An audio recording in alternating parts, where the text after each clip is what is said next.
Meus irmãos, que a paz de Jesus possa permanecer entre nós, nos envolvendo, nos fortalecendo a todos.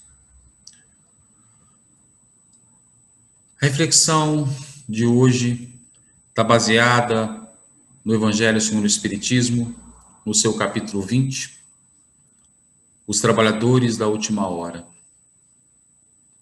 Trabalhadores esses, conforme as próprias informações dos espíritos amigos, somos nós os espíritas. E não no sentido de que somos melhores ou piores, mas o convite à recompensa é sempre para aqueles que se dispõem ou não se dispõem às realizações. E muitos de nós temos, ao longo da nossa trajetória evolutiva, deixado para trás a oportunidade. Mas mesmo assim, Deus, na sua misericórdia, tem nos ofertado novas oportunidades, por que não dizer, o próprio pagamento para nós perseverarmos em nossa jornada.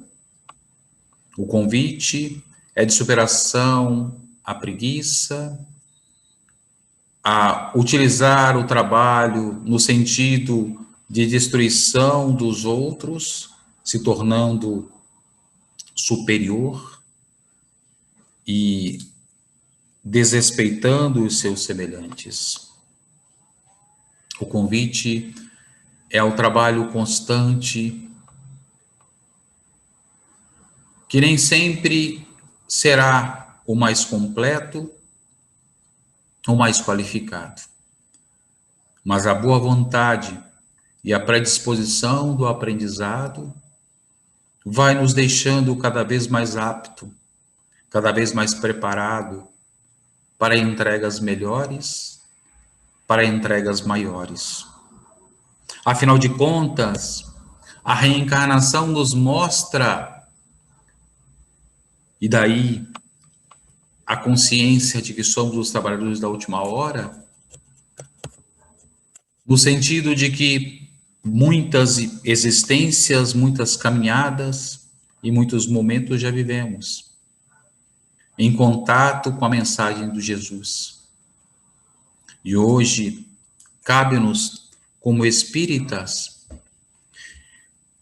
num estágio mais avançado da nossa trajetória. Um estágio que, apesar de ser avançado, assim como os próprios espíritas nos dizem, não é, nem tampouco, o seu último estágio. Porque, afinal de contas, estamos transitando do segundo estágio para o terceiro estágio. Já vencemos a primitividade. Agora, estamos em provas e expiações. E já estaremos em regeneração. E cabe-nos, a cada um de nós, o preparo para nos alinharmos ao novo cenário que se descortina, ao novo cenário que estamos preparando, porque somos nós, com as nossas atitudes e comportamentos, que tornamos esse cenário mais efetivo nas nossas vidas. O momento é de grandes reflexões, é de grandes batalhas íntimas, onde cada vez mais as coisas se mostram como elas são. Os desequilíbrios se desequilibram ao extremo. A sensatez, a calma chegam ao seu grande ápice. Em alguns momentos, parecendo até omissão.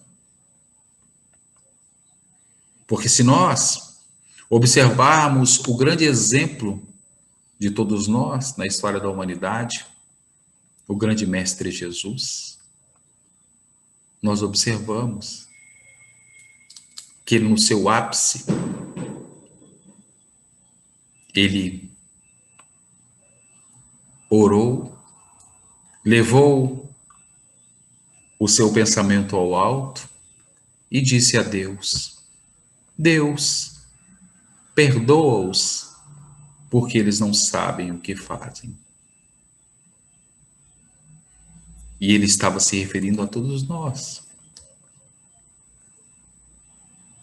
E hoje, mais do que nunca, a sua mensagem se faz necessária para acalmarmos os nossos corações, para embalar os nossos sentimentos, a nossa inteligência, para agirmos com a razão e o equilíbrio. Não nos escondermos e nem tampouco nos jogarmos aos leões. Serenidade, calma, tranquilidade, para vivenciarmos as dificuldades do momento, utilizarmos o nosso diferencial em relação aos demais seres da criação, que é a inteligência. Utilizar os conhecimentos já adquiridos com a doutrina espírita para nos facilitar a trajetória e não nos complicar a jornada. Não nos desesperarmos. Temos consciência que a vida continua.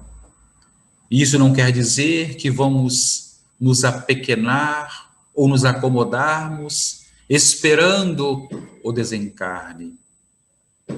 Até porque as leis divinas não nos permitem isso através das suas leis. Mas é preciso, acima de tudo, serenidade. Serenidade para vivenciarmos esse momento, para buscarmos efetivamente vivenciarmos os conhecimentos adquiridos da reencarnação, das consequências de fazer o bem e de fazer o mal. As consequências e a necessidade de mudarmos os nossos hábitos, substituindo os trabalhos e ocupações fúteis por algo ou por situações mais importantes e maiores. Aproveitar os conhecimentos adquiridos para agir respeitando os pontos de vista contrários, as práticas diferenciadas, porque vivemos um mundo de provas e expiações, somos todos espíritos imperfeitos e não dispomos da verdade absoluta, do conhecimento maior. Por isso, se pararmos para analisarmos com tranquilidade, todos nós temos um pouco da verdade, um pouco dos conhecimentos. E o que precisamos nesse instante é nos respeitarmos e compartilharmos as nossas parcelas, formando o grande conhecimento maior. Todos com o objetivo do bem, todos com o objetivo do crescimento. Mas, se não conseguirmos, vamos continuar tropeçando aqui e acolá, porque vivemos em sociedade, precisamos uns dos outros, precisamos da outra parte ou das outras partes para conseguirmos o objetivo maior. Jesus, em todo momento da sua trajetória, e principalmente nos anos gloriosos dos seus ensinos, nos demonstrou isso, porque em nenhum momento ele esteve só, sempre acompanhado dos seus discípulos, seus apóstolos e da multidão, demonstrando para nós que precisamos estar juntos.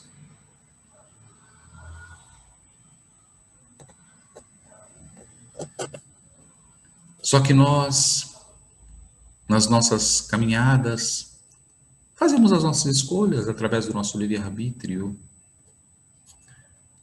E muitos de nós vamos criando confusões aqui e acolá.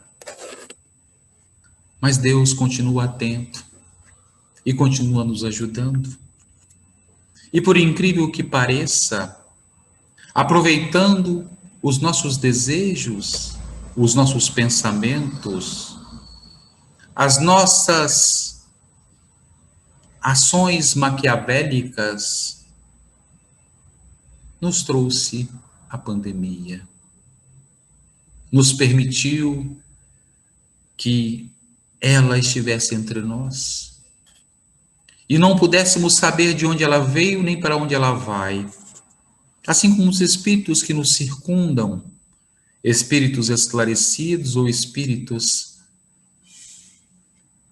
comprometidos conosco nas nossas imperfeições, circulam entre nós, circundam as nossas vidas e os nossos pensamentos.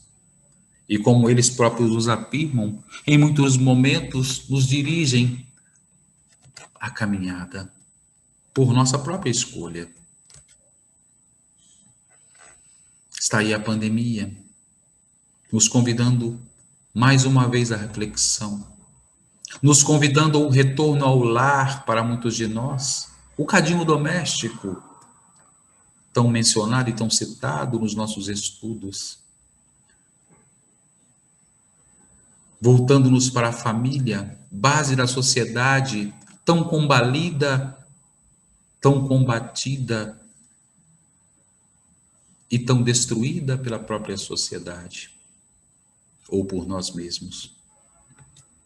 E o convite é exatamente ao retorno, a ficarmos em casa, a estar com os nossos entes queridos, com os nossos desafetos, com os nossos problemas. Não para nos pegarmos, para nos agredirmos, para buscarmos o entendimento.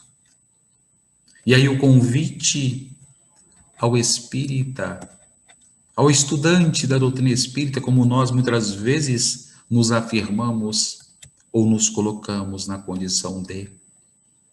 É a hora de aproveitarmos esses conhecimentos, de colocá-los em prática, de utilizar da caridade para com o semelhante mais próximo a nós, o mais difícil, com toda a certeza.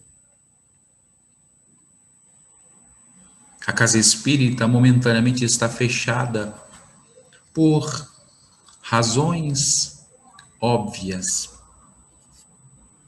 ou às vezes não tão óbvias para muitos, que ficam desesperados, buscando as suas aberturas, como se a abertura da casa espírita fosse a solução dos nossos problemas. Lembremos-nos que Jesus disse: quando um ou mais estiver reunido em meu nome, aí eu estarei. E ele jamais teve templo ou casa espírita para estar, mas sempre está conosco. E não estamos dizendo com isso que devemos, após a pandemia, destruir tudo e acabar com tudo, muito pelo contrário. Estamos dizendo para momentaneamente nos readequarmos à condição atual. Até porque, se todas as casas espíritas definissem agora, por qualquer orientação, reabrir as suas portas, será que nós estaremos lá trabalhando? Será que nós estamos dispostos a ficar na porta, distribuindo o álcool gel, verificando a temperatura daqueles que chegam,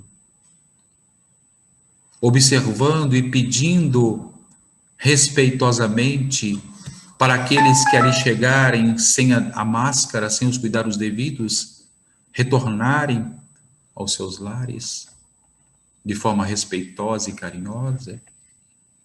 Será que nós estamos dispostos a estar na tribuna para fazer a divulgação da mensagem, no atendimento fraterno, na livraria, na biblioteca, enfim, nas diversas atividades que a Casa Espírita nos oferece nos seus tempos de normalidade? Será que nós lá estaremos? E é interessante, só como reflexão, não no sentido de levantar polêmicas ou apontar dedos. É interessante que, se formos conversarmos com os dirigentes das casas espíritas, muitos dos trabalhadores ou dos frequentadores que hoje reclamam pelo fechamento e conclamam a abertura, poucas vezes iam à instituição. Poucas vezes. Só para reflexão. Mas não nos importemos e não vamos nos aprofundar nessas análises, porque sabemos que sempre tem os pontos de vista. E vamos respeitar a todos os pontos de vista. E o nosso objetivo não é polêmica, é reflexão à luz da doutrina espírita. Porque essa é a proposta de Jesus. Então, o convite nesse momento é ao recolhimento, à releitura de obras, ao estudo, ao culto do Evangelho no lar, ao diálogo fraterno com aqueles entes queridos que estão ao nosso redor. A convivência, a busca da convivência harmoniosa, a superação e as aparas das dificuldades existentes. E nos preparando e nos fortalecendo para, no momento da abertura efetiva, retornarmos às casas espíritas mais qualificados, mais preparados para receber e, acima de tudo, para doarmos as nossas energias aos mais necessitados. Porque sempre vamos encontrar criaturas mais necessitadas do que nós. É preciso estarmos atentos, com o nosso olhar diferenciado. Muitos se preocupam hoje que daqui a pouco ninguém vai estar na casa espírita, porque a tecnologia vai assumir o papel. A tecnologia, de há muito, vem nos ajudando e vai continuar nos ajudando para nos facilitar os encontros, mas ela jamais vai substituir o contato e o encontro pessoal, físico. Só depende de nós aproveitar os recursos, trabalhar cada vez mais, entendendo a nossa pequenez, mas acima de tudo as nossas potencialidades de realização. E acima de tudo, trabalhando pela nossa autorrenovação, autotransformação. Porque esse é o grande objetivo da mensagem de Jesus, nos transformarmos. E aí, numa outra análise, se me permitem, provocativa, o quanto nós levamos a doutrina espírita aos outros e o quanto trouxemos a doutrina espírita para os nossos corações, para as nossas vidas. Fomos palavras que transformaram, mas não foram palavras que nos reeducaram.